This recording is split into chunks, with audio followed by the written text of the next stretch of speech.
दुष्यंत जी, आपसे जानना चाहेंगे कि जो चुनाव हो रहा है आने वाली 10 तारीख को है, महाराजा सूरजमल स्मृति शिक्षा समिति का, जो जी। एक समिति नेशनल लेवल पे बताती है। जी। तो इस बार आप लोग भी उसमें आ रहे हैं, क्या कारण है कि आप लोग इसमें पार्टिसिपेट कर रहे हैं? शुक्ला जी, देखिए, ये जो महाराजा सूरजमल शिक्षा संस्था है, इसमें मेरा चुनाव लड़ने का मुख्य कारण ये रहा कि स्वर्गीय डॉक्टर साहिब सिंह वर्मा जी ने एक सपना देखा था कि ये कमेरे वर्ग की ये संस्था है और कहीं ना कहीं लंबे समय तक संघर्ष करने के बाद भी बड़ी दिक्कतें हैं और समाज के जो बच्चे हैं, खासकर जो राजस्थान, उत्तर प्रदेश और हरियाणा के दूर दराज इलाके से जो लोग आते हैं, तो उन बच्चों के पास साधन की बड़ी कमी होती है। स्वयं वो शिक्षा से जुड़े रहे और जिस तरीके का उनकी नियति थी कि ज़्यादा से ज़्यादा समाज के लोगों को शिक्षित कर सकें, मुख्य धारा में आएं, वो लोग आईएएस बने, आईपीएस बने, फॉरेन सर्विसेज में जाएं।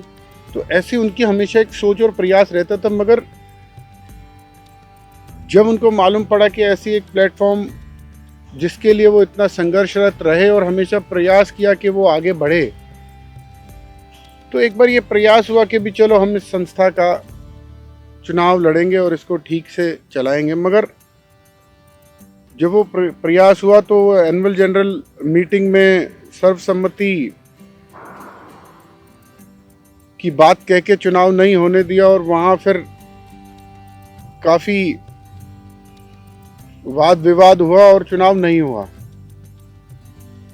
फिर अभी जब ये चुनाव था तो अभी 10-12 साल से संस्था में कोई चुनाव नहीं हुआ है। मगर सभी मेरे समाज के वरिष्ठ लोग, देवेंद्र भाई, नरेश चौधरी जी, सुभाष जी, बाकी लोग भी सब, उनका कहना यह था कि नहीं, डॉक्टर साहिब सिंह जी की लड़ाई है तो इसमें आप लोगों को ज़रूर आना चाहिए। और हमेशा उनकी बातों का स्मरण मुझे रहता है, समय समय पर मुझे याद आती है उनकी बातें। तो इसलिए मुझे भी लगा कि हाँ, इस समाज के प्रति हमारी भी जिम्मेवारी है और जो वो काम उन्होंने शुरू किया था उसको मुकाम तक पहुंचाने के लिए हमें इसमें भागीदारी करनी पड़ेगी। तो इस वजह से मेरा इस चुनाव में आना हुआ। तो ये देखा जाए तो समिति बहुत पुरानी है, लेकिन जिस तरह से नेशनल लेवल पे उस तरह से इसका ग्रोथ नहीं हुआ। तो क्या मानते हैं कि आप लोगों के आने से इसका ग्रोथ होगा? क्या विजन होगा आपका इसके प्रति? देखिए, एक तो संस्था क्या है कि संस्था का जो स्थान है वो दिल्ली की एक प्रोमिनेंट जगह पे है और उस प्रोमिनेंस का अगर हम हिसाब देखें तो संस्था को बहुत आगे होना चाहिए था। भट्टेवाला प्रियव्रत साहब, चौधरी देवलाल जी, चौधरी बंसीलाल जी, स्वर्गीय डॉक्टर साहेब सिंह जी, ऐसे अन्य महानुभाव जो इस समाज से जुड़े रहे, मिर्धा जी, ऐसे बहुत सारे लोग इस समाज के जिन्होंने समाज में अलग अलग जगह पे अपना स्थान बनाया है। बहुत सारे रिटायर्ड चीफ जस्टिस हैं, डॉक्टर्स हैं, आर्मी के बड़े बड़े अधिकारी हैं। उन सभी लोगों ने बड़ी मेहनत करके इस संस्था को उठाया था। मगर उसके बाद हुआ क्या कि इस संस्था में राजनीति शुरू हुई। कुछ कांग्रेस के नेताओं ने इसको घेर लिया और वो अपने तरीके से इसको चलाने लगे। व्यापक इसमें भ्रष्टाचार की बातें बार बार आती रहती हैं। किसी एक पुराने महानुभाव ने तो केस भी किया है कि भाई आपने, और वो बिल्कुल किसी एक पर्टिकुलर बात को लेकर उन्होंने केस किया है। तो ये बड़ी चिंताजनक बातें हैं। और अब अगर आप इसको देखोगे तो आप कहाँ दिल्ली टेक्निकल यूनिवर्सिटी चली गई है, कहाँ और सारी कितनी यूनिवर्सिटीज बन गई और कहाँ कहाँ पहुँच गई। मगर इसका जो मुख्य उद्देश्य था कि इस कमेरे वर्ग के लोगों को आप एक ऐसा प्लेटफॉर्म प्रदान करें कि ये उन लोगों को आगे बढ़ने में मदद करे और उनकी सहायता करे, स्कॉलरशिप मिले। जो बच्चे दूर स्टेटों में हैं, आप भी जानते हैं कि राजस्थान में क्या हाल रहा है, और कहीं ना कहीं समाज में दिक्कतें रही हैं, और हमारे समाज को, इस कमेरे वर्ग को बहुत ज़्यादा शिक्षा से जोड़कर कभी नहीं देखा गया है। तो इसमें जितना भी काम हम कर सकें, ऐसा नहीं है कि यहाँ स्कॉलर्स नहीं हुए हैं, साइंटिस्ट नहीं हुए हैं, एजुकेशनिस्ट नहीं हुए हैं, मगर उनकी संख्या, उनका अनुपात बढ़े, best of the best opportunities मिले। 40 साल में आपने वो बिल्डिंग वहीं की वहीं रखी है। क्या कुछ नहीं हो सकता था? क्या कुछ नहीं किया जा सकता? अब आने वाला समय देखिए आर्टिफिशियल इंटेलिजेंस का है। आप उस पर क्या काम कर रहे हैं? आप कहाँ पहुंचे हैं? क्या आपने उस बारे में सोचा भी है? ऑर्गेनिक फार्मिंग है। अब इस कमेरे वर्ग से अगर आप इतिहास उठा के देखेंगे तो कितने बच्चे स्पोर्ट्स में मेडल लेके आए, डिफरेंट फील्ड्स में मेडल्स लेके आए हैं, मगर क्या किया हमारी संस्था ने उनके लिए? क्या हम एक स्पोर्ट्स यूनिवर्सिटी नहीं बना सकते थे? क्या हम सिर्फ यहीं तक सीमित रहेंगे? 40-45 साल में क्या यहीं तक सीमित हमने रहना? यही हमारा विजन था। क्या हम इसको, जहां इस समाज के बहुल्य लोग रहते हैं, जहां उनकी संख्या ज़्यादा है, क्या हम वहां जाके उनको इस संस्था का फैलाव नहीं कर सकते थे? क्या आपने इसमें तकरीबन 100-150 करोड़ रुपए की बात की जाती है, क्या उस पैसे से हम इसको उत्तर प्रदेश के इलाकों में, राजस्थान के इलाकों में, हरियाणा के इलाकों में, इवन दिल्ली के आउटर पार्ट्स में ले जाकर क्या हम इस वर्ग को सहूलियत देने का काम नहीं कर सकते थे? क्या आज भी जो बच्चे जिनमें किसी भी तरह का हुनर है, क्या उनको स्कॉलरशिप नहीं दी जानी चाहिए? क्या उनको एक प्लेटफॉर्म नहीं दिया जाना चाहिए? जो इस समाज से लोग आगे निकले हैं, आप फर्ज करिए कि IAS IPS निकले हैं, या IFS हैं, या कोई प्रिंसिपल हैं, या फौज में लोग हैं, किसी भी आप क्षेत्र में माने, इवन साइंटिस्ट हैं, तो क्या उन लोगों को लाकर, क्या best of the best faculty नहीं होनी चाहिए?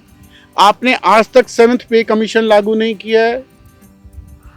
क्यों ऐसा आप करते हैं? सिर्फ अपना सोचना, ये तो इस ऐसे संस्था नहीं चलती है। और देखिए, जब तक आप पीड़ा नहीं लोगे और आप इस जिम्मेवारी को जिम्मेवारी समझकर नहीं चलोगे तो कुछ नहीं होने वाला है। आप मठाधीश बनकर बैठ जाओ, आपको कुछ करना नहीं है, कोई जाए तो उससे आप एडमिशन के लिए पैसे मांग लेते हो। वो कुछ मैं निजी अनुभव मेरा हुआ संस्था में, मैं एक बेटी के एडमिशन के लिए गया समाज की, तो जो एक्सपीरियंस रहा वो अब मीडिया में कहना ठीक नहीं है, वो बहुत अच्छा नहीं था, मगर बहुत सारी चीज़ें ऐसी हैं जो हम बहुत तेज़ी से इसमें ठीक कर सकते हैं।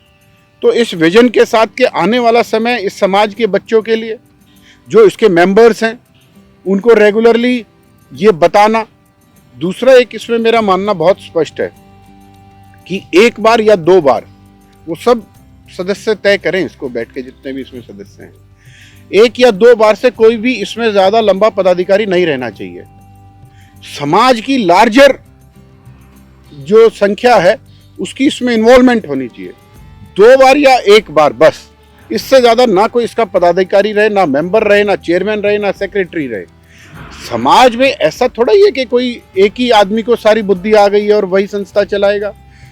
आप रिटायर्ड आर्मी पर्सनल हैं, आप डिसिप्लिन ला सकते हैं, आप बहुत सारी आने वाली टेक्नोलॉजी, आज आर्मी कितनी तेज़ी से टेक्नोलॉजी को ले रही है, आप किसी भी क्षेत्र में लें, एग्रीकल्चर से के क्षेत्र से कुछ लोग आए, आर्टिफिशियल इंटेलिजेंस जो आने वाला भविष्य है उसको देखते हुए लोग उस फील्ड से आए। क्या लगता है कि संस्था ने जो इसके बेसिक जो मूलभूत चीज़ों के लिए संस्था को बनाया गया था वो चीज़ भूल चुकी है? आज इस संस्था में राजनीति चल रही है, कुछ मठाधीश बैठ गए हैं जो आगे बढ़ाना नहीं चाहते, ऐसा भी है कि? बिल्कुल ठीक कह रहे हैं आप। अब इसमें जो लोग बैठे हैं, कुछ लोग तो 30 साल से ज़्यादा उनको हो गए, और जबकि उनका कोई विजन नहीं है, उनसे कोई बात पूछी जाती है तो उसको डिबार कर देते हैं, उसको मेंबरशिप उसकी डिबार कर देते हैं। ऐसा थोड़ा ही होता है। आपकी बपोती थोड़ा ही, आपकी दादागिरी थोड़ा ही चलेगी। आप या तो समाज को इसको जवाबदेही बनाइए, आप छोड़ दीजिए जो अच्छे लोग हैं, जो किसी भी फील्ड में महारत हासिल करे हुए लोग हैं, उनको दीजिए ना जी। वो अपने हिसाब से संस्था में कुछ बदलाव लाएंगे, चेंजेस लाएंगे, जो समय की मांग है। सारा ज्ञान एक ही आदमी में ऐसा थोड़ा ही होता है। समाज की इन्वॉल्वमेंट, लार्जर इन्वॉल्वमेंट, और वो उस फील्ड से हो, वो अपनी बेस्ट फील्ड में हो, वो लोग आए, समय समय पे संभाले, बदलाव हो। आपने एक अनुभव भी शेयर किया कि आपका अनुभव जो था वो बहुत ही खराब रहा। जी। तो ये भी कारण हो सकता है कि संस्था में क्या भ्रष्टाचार भी व्याप्त हो गया है, जो कि पैसे मांगे जा रहे हैं या कोई इस तरह से? देखिए, ये बहुत सारे मेंबर्स का कहना है, हम भी संपर्क कर रहे हैं, ऐसे मेंबर्स के पास जा रहे हैं और बहुत सारे लोगों से हमारी बात हुई है। सबके बहुत बुरे एक्सपीरियंसेस हैं। मुझे नहीं लगता कि कोई भी आदमी, इनके निधि जो रिश्तेदार इन्होंने भर लिए हैं, एक एक एड्रेस पे 100 इन्होंने मेंबर बना दिए हैं फर्जी तरीके से। समाज के बाहर के भी लोग इसमें मेंबर बना दिए हैं, जबकि ऐसा नहीं होना चाहिए था। अब जो वर्ल्ड की best of the best technology है, जो लैब्स होने चाहिए, क्या उस स्टैंडर्ड के लैब्स हैं? क्या आप लैब्स में जाने देते हैं? क्या जो बच्चे दूर दराज से आते हैं उनके लिए best of the best hostel facilities नहीं होनी चाहिए? क्या जो बच्चे दूर से आते हैं और किसी कारणवश उनको आर्थिक रूप से अगर कोई परेशानी है, तो क्या उनके लिए एक अलग से हॉस्टल की व्यवस्था नहीं करनी चाहिए? क्या जब तक आपके पास अच्छे लैब्स नहीं होंगे, अच्छी फैकल्टी नहीं होगी, फैकल्टी को सुविधाएं नहीं होंगी, फैकल्टी को best of the best page नहीं आप देंगे, तो क्या एक अच्छा वातावरण हो सकता है? क्या कोई भी आदमी एक ऐसे वातावरण में, घुटन वाले वातावरण में, आप उसमें काम कर सकते हैं? क्या सिर्फ आपके रिश्तेदार भर्ती होंगे, आपके चुनिंदा लोगों की संस्था में दादागिरी चलेगी? जो एम्प्लॉइज आपके साथ ठीक है, आप क्यों नहीं 7th पे कमीशन देते हो? तो मेरा ये मानना है कि best of the best labs हो, best of the best opportunities हम दें, best of the best companies को लाया जाए। आप देखिए कितनी सारी यूनिवर्सिटीज हैं इंडिया में जहां इतनी बड़ी बड़ी कंपनियां आके हायर करती हैं, आपके यहाँ क्यों नहीं करती हैं जी? आपके पास लोकेशन है, आपके पास सारी चीजें हैं, लेकिन वो वही पुराना आपने ढर्रा खड़ा कर रखा है। आप उसको जो है कि किसी ना किसी बहाने से, जहां आपको कोई पैसे बचने की अगर उम्मीद रहती है तो आप वो काम करते हैं, नहीं तो उससे बाहर आप निकलना नहीं चाहते हैं। ये बंद होना चाहिए और संस्था को बहुत आगे ले जाने की हमारी सोच है। इसमें बहुत सारे पैरामीटर्स हैं जो हमने दिमाग में रखे हैं, जो हमने एक पर्सपेक्टिव बनाया है और उसकी बहुत सारी गाइडलाइंस है जो फॉलो करने की ज़रूरत है। तो मुझे लगता है कि अगर हमें मौका दिया गया तो मुझे लगता है बहुत तेज़ी से इन चीज़ों को ठीक करने की हम कोशिश करेंगे। धन्यवाद।